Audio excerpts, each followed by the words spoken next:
안녕하세요. 오리나 유통기관 오리나입니다. 이번에 파트 2와 파트 3 이어서 말씀을 드릴 건데 오늘도 이제 GPT와 함께하는 시간 가지도록 하겠습니다. 이커머스 시장에 대해서 좀 알려줄 수 있어? 어떤 상황인지 궁금하거든. 이런 식으로 물어보면 갑자기 왜 반말하는지 모르겠지만 어쨌든 지금 올해 하반기에 이커머스 시장 변화에 대해서 말씀을 드리겠습니다. 자료를 보면서 말씀을 드릴게요.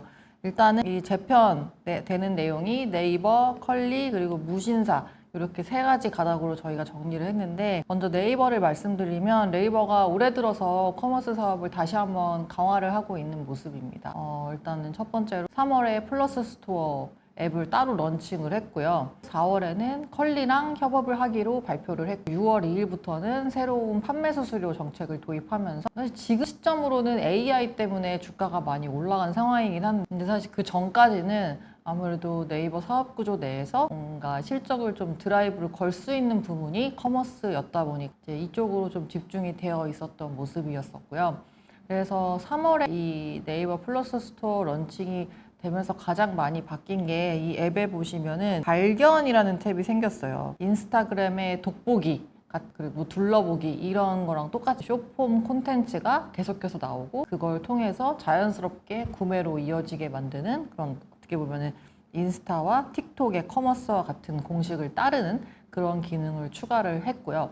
플러스 스토어가 기존의 네이버 쇼핑이랑 뭐가 가장 다르냐라고 봤을 때, 첫 번째로는 발견 탭, 그다음에 두 번째로는 좀 개인화된 지면, 예를 들어 네이버가 가장 많이 경쟁 우위를 갖고 있는 것 중에 하나가 사용자의 검색 쿼리 등이다 보니까 이런 거 기반으로 어떤 사람이 사료를 검색했을 때 그동안에 이제 강아지 관련해서 뭐 정보를 많이 검색했다, 이런 분들한테는 강아지 사료를 보여주고, 고양이다 뭐 이러면은 고양이 사료를 보여주고, 이런 식으로 좀 맞추어서 지금 개인화된 지면들이 나간다는 거. 그다음에 세 번째는 스크롤을 무한으로 내릴 수 있다는 점. 사실 옛날에는 이 네이버 쇼핑에 광고를 집행해서 상단에 나와 있으면 구매로 많이 이어졌었는데, 일부 리뷰가 있고 이러면 보통 괜찮은 거겠거니 해가지고 많이들 구매를 했는데요. 근데 이번에 플러스 스토어 바뀌고 나서 많은 셀러분들이 약간 지금 혼란스러워하는 것 중에 하나가, 이 스크롤을 무한으로 내릴 수가 있다 보니 사람들이 내리다가 까먹어요, 위에서 본 거를. 그래가지고 예전처럼 그렇게 구매가 좀 잘 안 일어난다라고 피드백이 있는 셀러들도 좀 있는 상황이에요. 원래 검색 알고리즘에 없었던 앞서 말씀드린 선호도라는 게 추가가 되면서 이거에 대해서 좀 혼란을 겪고 계신 분들이 많은 것으로, 꽤 있는 것으로 보고 있습니다. 어떻게 보면은 또 고인물 셀러들이 새로 진입하시는 분들 입장에서는 좀 유리하게 가져갈 수 있는 부분들이 있다 보니 또 기회로 삼으시려는 분들도 꽤 있는 것 같아요. 그리고 판매 수수료 같은 경우는 기본적으로 올라간다고 보시면 돼요. 수수료 원래는 유입 수수료가 1.8% 있었고, 판매자가 직접 마케팅 했을 때는 수수료가 따로 안 붙었는데 이게 거의 1% 정도 가까이 생겼고, 이게 아닐 경우에는 판매 수수료 2.73%를 붙이는 식으로 다 기본적으로 1%포인트 정도씩 좀 올라갔다고 봐주시면 될 것 같고요. 다만 오히려 떨어진 게 있는데, 여기 보시는 쇼핑 라이브나 원뿔딜 그리고 도착 보장관 같은 경우는 오히려 좀 기존의 수수료 대비 좀 하락했거든요. 그래서 이런 것들 봤을 때에는 이런 게 생겼지만 네이버 안에 있는 여러 가지 버티컬 서비스들을 활용해서 수수료를 낮출 수 있는 방법들을 잘 활용해 보세요 라고 같이 좀 옵션들을 던져준 것이다, 저희는 이렇게 판단하고 있고, 그때 네이버 입장에서 셀러들 그리고 또 소비자들을 이 생태계 안으로 묶어둘 수 있는 여러 가지 장치들을 좀 마련해놨다, 이렇게 판단하고 있다 보니까 올해 쿠팡이랑 네이버가 롱테일 쪽을 양분한 상황에서 쿠팡 대비 조금 더 점유율을 높이기 위한 그런 작업들에 돌입했다, 이렇게 저희는 해석을 하고 있습니다. 왜냐하면은 지금 MAU로 봤을 때 주요 이커머스 MAU 추이를 보시면은 지금 4월달 기준으로 쿠팡이 이제 1등이고, 그다음에 11번가 2등으로 조금 올라왔고요. 그다음에 알리, 테무, 그다음에 플러스 스토어가 한 400만 정도거든요. 그러니까 쿠팡의 3천만 명 가까운 숫자 대비해서는 좀 많이 올라와야 되는 상황이다 보니까 여러 가지로 지금 공을 들이고 있는 모습이다. 1분기까지 실적은 괜찮았거든요. 6월에 지금 판매 수수료 도입이 됐다 보니까 하반기에는 네이버 커버하시는 애널리스트 분들이 실적에 좀 기여하는 부분들이 새로 생길 것이다 라고 보시는 시각들이 좀 많으신 것 같고요. 그래서 올해 하반기 관전 포인트는 이 네이버의 점유율 확장 일 것이다, 이렇게 판단하고 있습니다. 지금 AI도 그렇고 여러 가지로 상황이 네이버한테 유리하게 돌아가는 만큼 이쪽도 저희도 좀 긍정적으로 전망을 하고 있는 상황이고요. 그 다음이 컬리인데, 컬리 드디어 창립 10년 만에 처음으로 이번 1분기 때 흑자를 기록했습니다. 뭐 쇼츠 때도 말씀을 드렸지만 기본적으로 지금 거래액이 한 8,400억, 매출액이 한 5,800억 요 정도 규모 기준으로 이제 흑자가 나냐 마냐 요 세력을 정립을 했 이렇게 평가를 하시면 될 것 같고요. 저희가 좀 특징적으로 보는 숫자는 이 원피 식품 카테고리 쪽, 원피 식품 카테고리 쪽인데 그러니까 직접 매입해가지고 판매하는 식품 쪽 성장률이 이제 1분기 때 거래액이 16% 성장을 했습니다. 이거는 꽤 높은 수치인데 왜냐하면 대형 유통업체들 이커머스 부문의 식품 쪽 같은 경우는 이 정도로 성장을 못했어요. 그렇기 때문에 확실히 조금 도드라지는 그런 숫자다 이렇게 판단하고 있고 저희 여기 쓴 것처럼 이제 기본 체력의 기준점으로 삼을 수 있는 지표가 이제 어떻게 보면 거래액 한 8천억 중반 정도 그리고 매출액 기준으로 한 5,800에서 6천억 사이 정도면 흑자를 바라볼 수 있는 그런 기준점으로 삼으시면 되겠다 이렇게 보고 있고요. 회사가 기존에는 원피 쪽이 많았는데 이제 3P 쪽으로도 많이 늘리고 있어서 3P라 하면은 아무래도 이제 입점해 가지고 판매하시는 그러니까 재고를 부담을 안 지고 입점해서 판매하는 거에 대한 수수료만 취하는 그런 쪽도 지금 확장이 되고 있고 더불어서 여러분들이 샛별 배송이라고 되어 있는데 뭔가 컬리에서 파는 식품이 아닌 그런 잡화류다라고 하는 품목들이 꽤 있을 거예요. 보시면 뭐 의류라든지 화장품이라든지 그런 것들 화장품 원표로 하고 있습니다만은 어쨌든 그런 잡화들의 경우에는 이게 샛별 배송만 이용하시는 거거든요. 그래서 컬리가 재고 부담을 지진 않지만 아마존의 FBA처럼 컬리의 물류센터에다가 미리 물건을 갖다 놓고 빠르게 배송을 해줄 수 있는 그 서비스만 이용하는 물건들이 또 샛별 배송으로 지금 입점이 되어 있습니다. 신규 사업, 그러니까 FBK라고 하는데 풀필먼트 바이 컬리 이 사업이거든요. 이런 것들 통해서 상품 구색도 굉장히 다양화하고 있고 또 더불어서 배송도 빨리 이루어지다 보니까 거래액도 늘리고 이 배송도 빨리 이루어지다 보니까 이렇게 배송을 하고 싶어하는 그런 판매자들의 니즈를 흡수하면서 또 추가적으로 이런 풀필먼트 서비스에 대한 수익까지 취하고 있는 게 최근의 컬리의 모습이다 이렇게 보시면 될 것 같고요.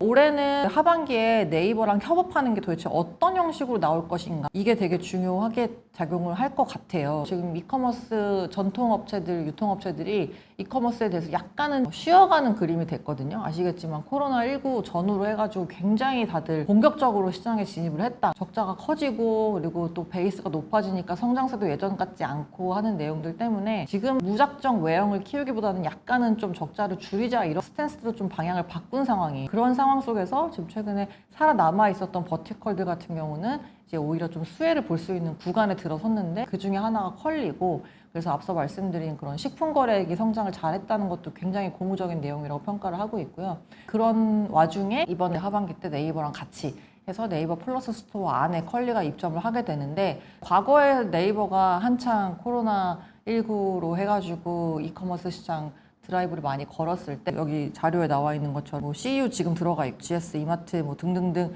여러 업체들이 다 뭐 제휴를 굉장히 많이 맺고 입점을 했었거든요. 사실 이게 그냥 단순 입점이었어가지고 네이버 커머스 부문도 그렇고 또 이런 입점한 업체들도 그렇고 실적이나 주가에 동력이 될 만한 그런 부분으로 작용을 하지는 않았었어요. 그렇다 보니 이제 단순 입점이 아니라 뭔가 조금 더 뚜렷한 방향성을 가지고서 좀 사업을 전개해 나갈 것이다 이렇게 전망하고 있어서 올해 하반기에 이게 어떤 식으로 나올지가 굉장히 저도 지금 궁금해하고 있는 상황입니다. 컬리는 뭐 기존에 30, 40대 여성분들 위주로 고객층이 타겟되어 있었는데 그게 아니라 네이버 통해서 조금 더 늘릴 수 있는 그런 기회를 마련했다 이렇게 보고 있고 더불어 네이버 같은 경우는 아무래도 온라인 쪽에서 식품 쪽 성장 여력은 아직 남아있는 상황이거든요. 이게 전체 이커머스 침투율 추세인데 이제 거의 40% 육박하는 상황이에요. 전체 우리가 쓰고 있는 금액 중에 40%가 온라인에서 쓰여지고 있는 상황인데 음식료품은 아직까지 전체 대비해서는 성장 여력이 남아있는 모습이다 보니까 이런 것들 고려했을 때 쿠팡 대비해서 뭔가 점유율을 키우기 위한 그런 작업들을 컬리와 함께 전개해 나갈 것이다 이렇게 판단을 하고 있습니다. 그리고 이제 저희가 보는 무신사는 너무 실적이 좋았어요. 그리고 지금도 이제 저는 이제 개인적으로 어떻게 보면 패션계의 올리브영이다 이렇게 평가를 하고 있는데 왜냐면은 지금 화장품 브랜드들이 뭐 3만 개 넘게 있다고 보통 말씀을 많이 드리는데 근데 그에 못지않게 지금 패션 브랜드들도 굉장히 많이 생겼거든요. 그래서 저도 뭐 요새 이구 이런 데 들어가 보면은 진짜 모르는 브랜드가 막 태반이에요. 저도 무신사에 계시는 분들 만나 뵈면은 요새 뭐가 핫해, 요새는 어디가 잘해요 이런 것들 많이 여쭤보는데 그렇게 해서 들은 브랜드들 보면은 다 너무 새로운 브랜드들 요새 보통 디자이너 브랜드라고 얘기를 많이 하는데 그런 브랜드들이 굉장히 많이 늘어났고 그런 브랜드들을 흡수하면서 같이 성장하고 있는 업체 중에 하나가 무신사다 이렇게 말씀을 드리고 있습니다. 이 디자이너 브랜드가 화장품에서 트렌드를 이끌고 있는 어떻게 보면 인디 브랜드랑 좀 같은 포지셔닝을 가지고 있다. 저희는 이렇게 평가를 하고 있고 그 말인즉슨 명품 대비 조금 합리적인 가격이면서 SPA 대비해서는 뭔가 약간은 그런 독자적인 아이덴티티가 있는 색깔이 있고 또 뭔가 핏도 약간은 일반적인 핏보다는 조금 더 세련된 그런 부분들을 강조하는 브랜드들이 어떻게 보면 새롭게 지금 장르를 개척을 하고 있는데요. 지금 무신사 기준으로 봤을 때 입점 브랜드 수를 보시면 2011년도에는 한 100개 이 정도였다가 이게 2025년도 초 기준으로 봤을 때는 8,500개로 증가를 했습니다. 그러니까는 진짜 많은 의류 및 잡화 브랜드들이 많이 생겨난 상황이고 진짜로 요새 뭐 이태원, 성수동 뭐 이런 데 가보시면은 정말 새로 생긴 의류 브랜드들이 되게 많아요. 근데 또 보면은 옷이 또 막 예뻐. 그리고 막 되게 새롭고 이런 것들이 많다 보니까 그래서 최근에 백화점 패션 쪽보다는 아무래도 이쪽이 좀 성장을 잘 하고 있는 게 그런 부분들을 반영하지 않았나 이렇게 보고 있고요. 여기 보시면 삼마, 쓰리마라고 하는 이 마땡키, 그다음 마르디 메크르디 그리고 뭐 프랑스와 저버 뭐 이런 브랜드들 매출액을 거의 한 1,000억 정도씩 하고 있고 진짜 영업이익률이 너무 좋아요. 뭐 30% 20% 막 이렇게 육박을 하는 그런 브랜드들 굉장히 잘하고 있는 브랜드들이 되게 많이 생겨났고 그리고 재밌는 거는 이런 브랜드들을 또 해외 구매, 그러니까 해외 소비자들도 되게, 해외 관광객들도 굉장히 좋아하고 그런 수요들이 많아서 수혜도 같이 받고 있는 상황이다 이렇게 봐주시면 될 것 같습니다. 무신사 작년에 거래액이 4.5조를 기록을 했어요. 이번 1분기 때 거래액 성장률 두 자릿수 성장률 이어갔고 매출액도 13% 증가를 했거든요. 영업이익도 당연히 두 자릿수 성장을 했고 근데도 회사 비상경영 체제를 발표를 했습니다. 실적과 발표하면서 같이 그래서 좀 내부 목표에는 미달했다라고 평가를 내부에선 하고 있고 그리고 또 아무래도 부채도 줄이고 하면서 그동안에 뭐 적자 냈던 자회사들이 조금 여러 가지로 사업 부문에서 많았는데 그런 것들을 지금 조정을 하면서 상장을 위한 좀 준비를 하고 있는 게 아니냐라는 합리적 추정을 저희가 해볼 수가 있을 것 같고 마지막으로 받았던 기업 가치 밸류가 이제 4조니까 우리 전통 유통업체들 지금 시가총액 생각해 보시면 소비 패턴이 굉장히 많이 바뀌었다는 걸 어떻게 보면은 여실히 느낄 수 있는 지점인 것 같습니다. 회사 무신사 스탠다드도 그렇고 오드타입이라는 화장품 PB 브랜드도 그렇고